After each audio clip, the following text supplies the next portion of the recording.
Maqaan kiyya Yaasin Adam Aliyyii jedhama.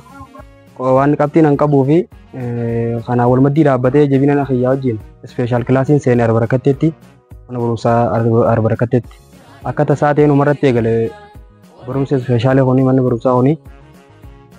Egaa erga mana barumsaa kana asitti eegallee aarsaa hedduu barsoonni keenyas qaamni mootummaa haaromni ammaa kana gabbu'elleen akkasumatti maatiin keenyalleen aarsaa hedduun hojii kafalanii maatiin nu gargaaraa hawaasni keenya midhaan walii guuree nu gargaaraa barsoonni keenyalleen akkasuma nu kadhataa waan qabnu wajjin nyaachaa qabxii tana galmeessine. Maqaan kiyya Faraan Aliyyii Muummee Saalitiin jedhama. Jiraataa Araddaa Arbarakattee aanaa jiroo godina Harargee Lixaatti ispeeshaala taanee asii walii qabamnee barachuu keenyaaf hedduu takkaan gammada. Amma barumsi kun bareedaadha. Akkanatti barachuun keenyaaf maatii kiyyarraan illee ka'ii barsoota kiyyallaa kanarraa illee hundi keenyaaf gammannee wanni kun itti nu fufuu qaba. Nuun jammaree akka nuun hin dhumanne itti haa fufuun jaa. Kanaafuu bareedaadha. Barsiisonni deeggarsa guddaa nu godhanii asin nu galchanii hanga waa mara nu danda'anii bakka waa hundallee nu danda'anii wajjin jiraachaa turre. Amma bara 2017 seennee barana qabxii kutaa 8 qabxii kana galmeessee bahuu kiyyaaf gammachuu guddaatu na dhagahama. Maqaan koo Barataa Junee Jabdiin jedhama. Kan hin jiraadhu Araddaa Abdoo Baasaati. Barattoota hojii barannu keessaa qabxii olaanaaf jedhin jira. Ispeeshaal kilaasiin amma eegalame kun haala kanaan itti fufuu qabaan jedha.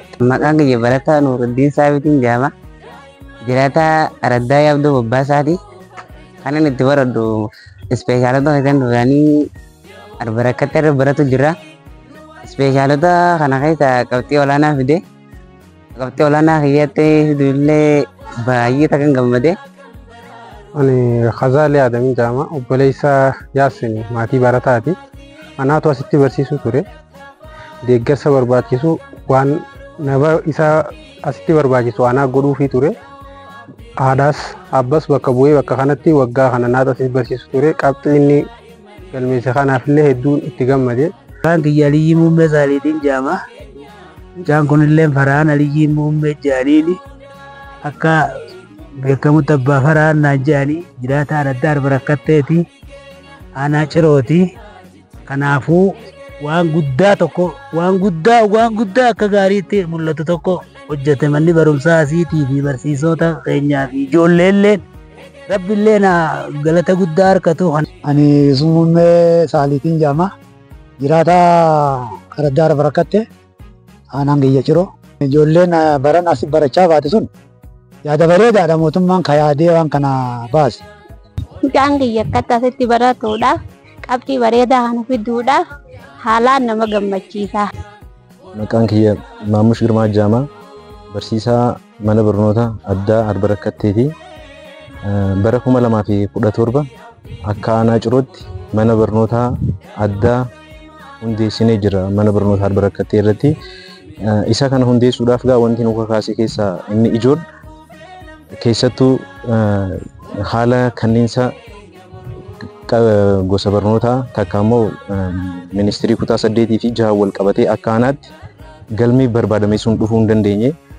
Isa kana furuudhaaf akka aanaatti mariin bal'aan hayyoota barnootaatii fi barsiisota wajjin qaama dhimmi ilaaluu wajjin eega geggeeffame booda isa kana hundeessuun barbaachisaa ta'ee waan argameef jecha akka aanaatti irratti walii gallee isa kana hundeessinee jechaadha.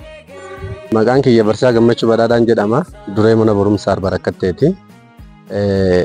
Haalli waliigala ispeeshaal mana barumsaa bultii addaa Arbarakattee irratti hundeessine akka waliigalaatti tokko manneen barnootaa irraa ijoollee toop 3 ta'an walitti fiduudhaan ijoollee barsiisaa turre jechuudha.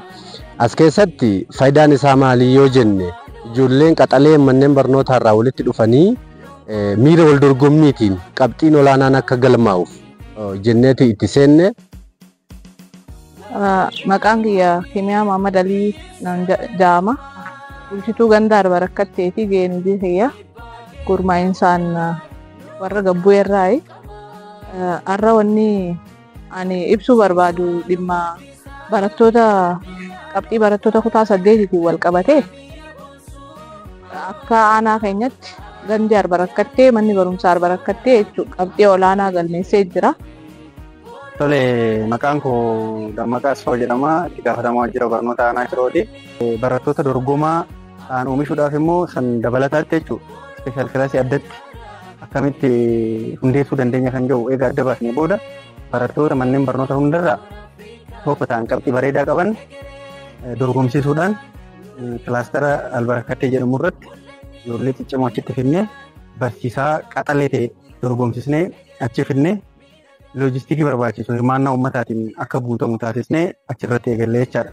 Kanaaf halkanii guyyaa irratti hojjetamaa ture bu'aan barbaadamu sun akka dhufu ilaallee jirra jechaadha. Maqaan bulchaa maqaan Yaasin Mahamad Ibrahim jedhama bulchaa aanaa Cirooti. Kutaa saddeet irratti bara kana wanni eegalee jechuudha. Kutaa saddeet ijoo qabatee waggoottan dabre keessatti waamaa'oo yookaan immoo manneen barnoota bultii addaa keessatti ijoollee galfachuu jechuudha qabatee hanqina bal'aatti jechuudha.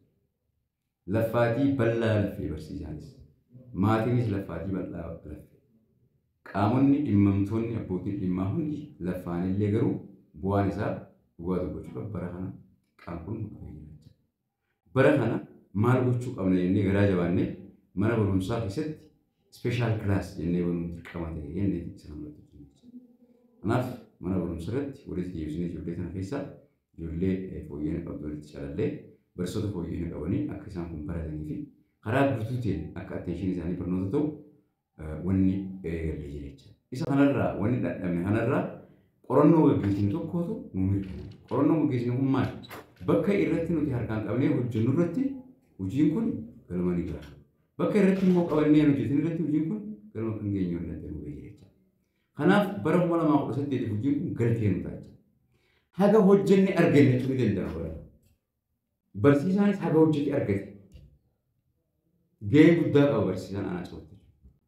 Isaan kan walitti qabanii ijoollee sana gaafa bultii addaa jennee itti qindeessinu hojiin isaan hojjetan sanii irraan kana gammachuun isaanii guddaadha jechuudha. Xiqqaatee guddatu waggaa tokko waggaa darbe keessatti hin qabne.